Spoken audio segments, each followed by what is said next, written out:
Olá, bem-vindo ao canal Ópera com Sandra.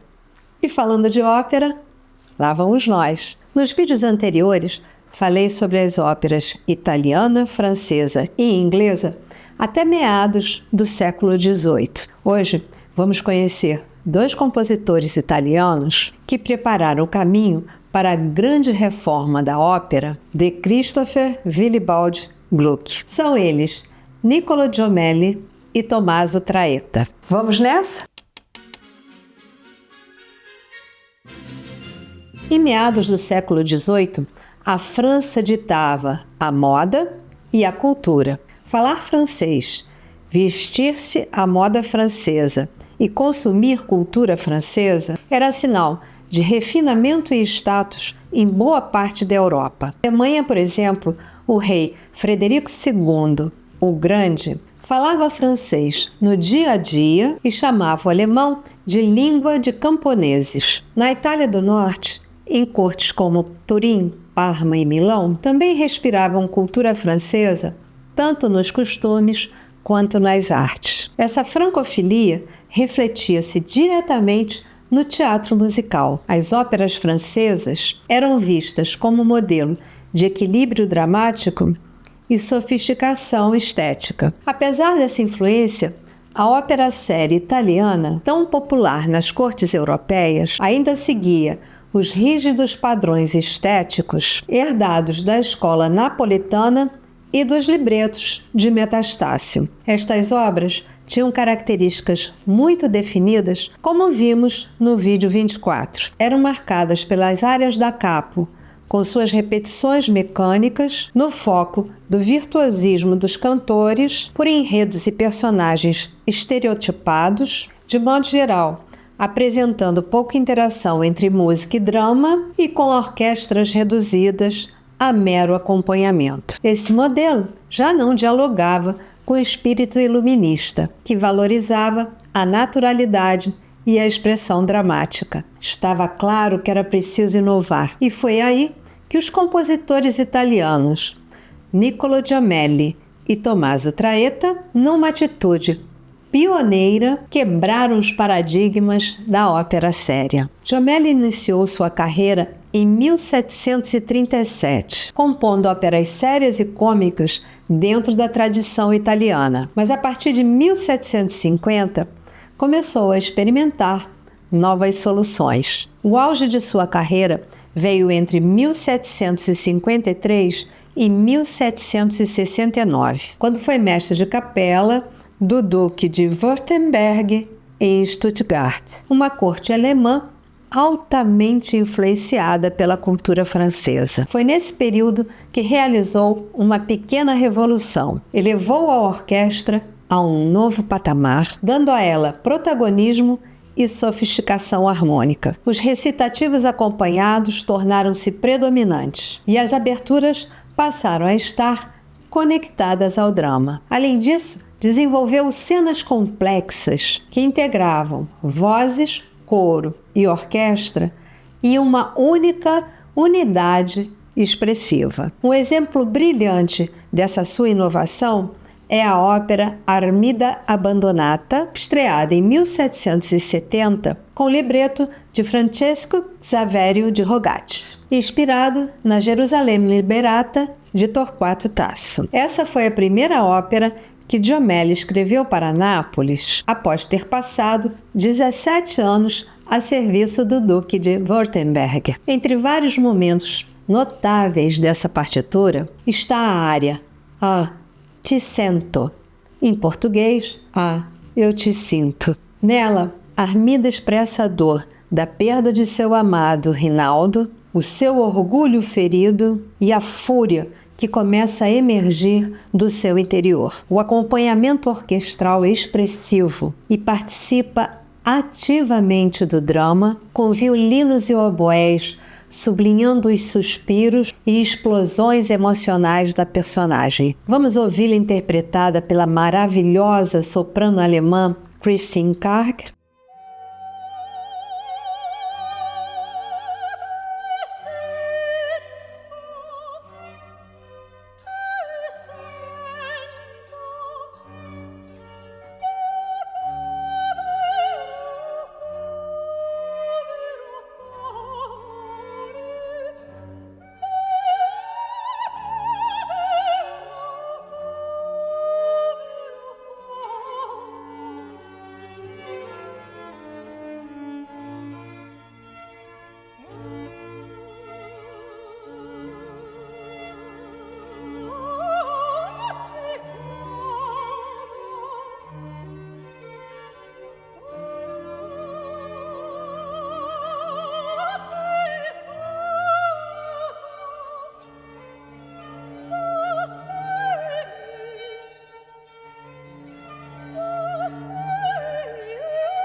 O link da área estará aqui embaixo.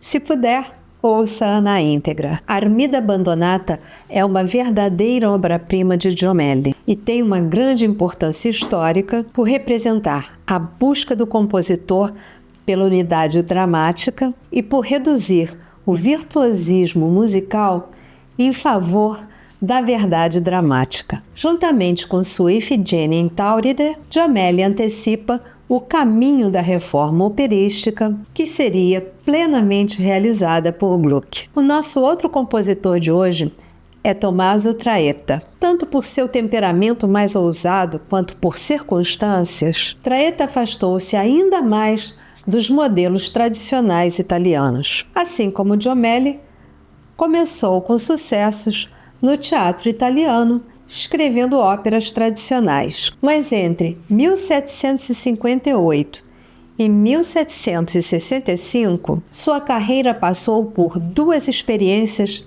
decisivas. Uma na corte de Parma, dominada pela cultura francesa, e outra na corte de Viena, que apesar de ser um centro da ópera italiana, estava aberta às influências francesas. Inspirado pelo Opéra Ballet francês e pelas ideias do coreógrafo Jean-Georges Noverre, Traetta passou a incorporar o balé de forma expressiva. Obras como Sofonisba, de 1762, e Ifigênia em Táuride, de 1763, revelam um compositor ousado, capaz de unir música, drama e espetáculo visual de forma coesa. Suas óperas foram transformadas em verdadeiros laboratórios de inovação, com o uso expressivo do coro, cenas complexas, recitativos acompanhados e a incorporação do balé como um espetáculo visual. Tudo isso regado a uma escrita orquestral muito mais rica.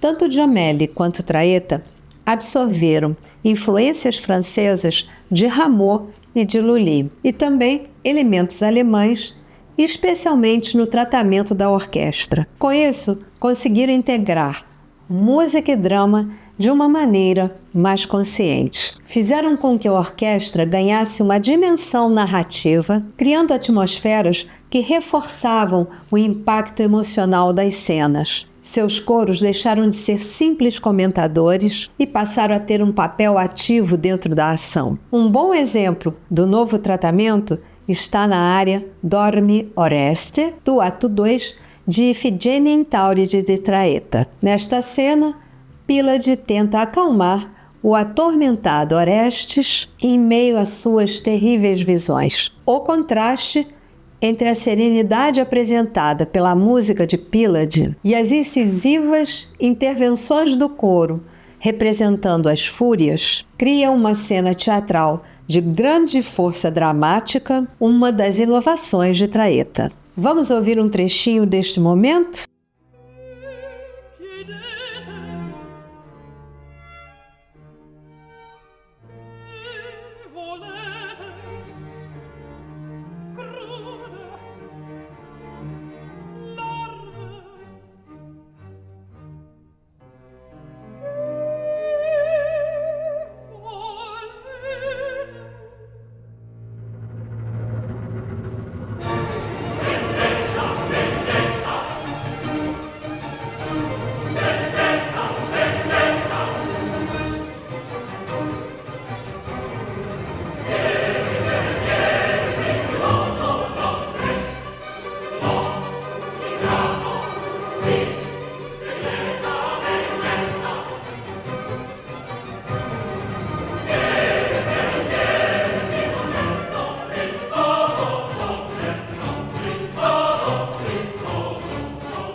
Se puder, ouça essa área na íntegra e perceba a integração do coro, algo que mais tarde influenciaria Gluck. Essas inovações também afetaram a forma de tratar as áreas e os recitativos. Os recitativos acompanhados se tornaram predominantes, substituindo os antigos recitativos secos, oferecendo mais intensidade dramática. Além disso, muitas áreas passaram a levar a ação adiante em vez de interrompê-la, e o estilo melódico tornou-se mais expressivo e abrangente, capaz de transmitir uma gama maior de emoções. Um exemplo marcante pode ser ouvido na ópera Antígona, de Traetta, na área Non piangete amati figli, em português Não chorem filhos queridos, uma forma de Antígona se referir ao povo tebano. Nesta cena, Antígona se prepara para a morte após ter desafiado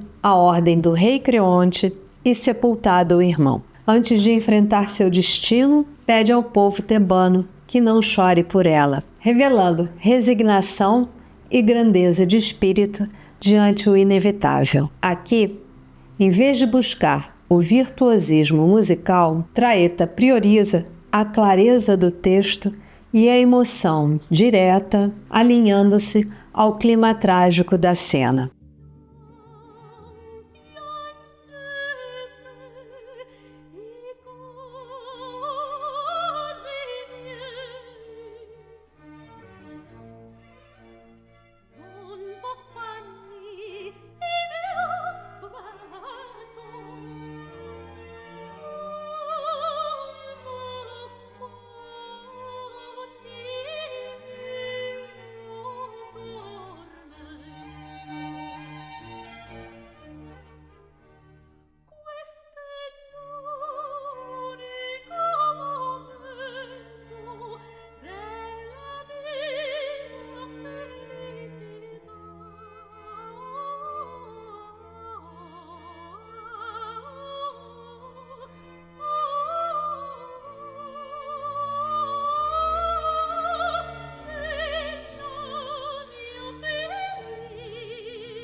Traetta revelava um grande senso de proporção e domínio da forma musical, adaptando suas composições à situação dramática de maneira precisa e natural. Dessa forma, conseguia derrubar as barreiras rígidas entre recitativo e área, criando um fluxo mais contínuo e expressivo. Em Jommelli, principalmente, e em Traetta em menor medida, a estrutura da ópera, centrada nos cantores, ainda prevalecia. O virtuosismo e ornamentações improvisadas ainda estavam presentes. Ou seja, eles não romperam completamente com os princípios da ópera séria, mas abriram caminho para quem realizaria essa transformação de forma radical. Mas você já sabe, não é? A história dessa revolução vai ficar para o nosso próximo encontro. E se você gostou de saber um pouquinho sobre a importância dos italianos Niccolò Jommelli e Tommaso Traetta para a transformação da ópera, deixe seu like, se inscreva no canal, compartilhe com um amigo e, se puder, deixe uma mensagem para mim.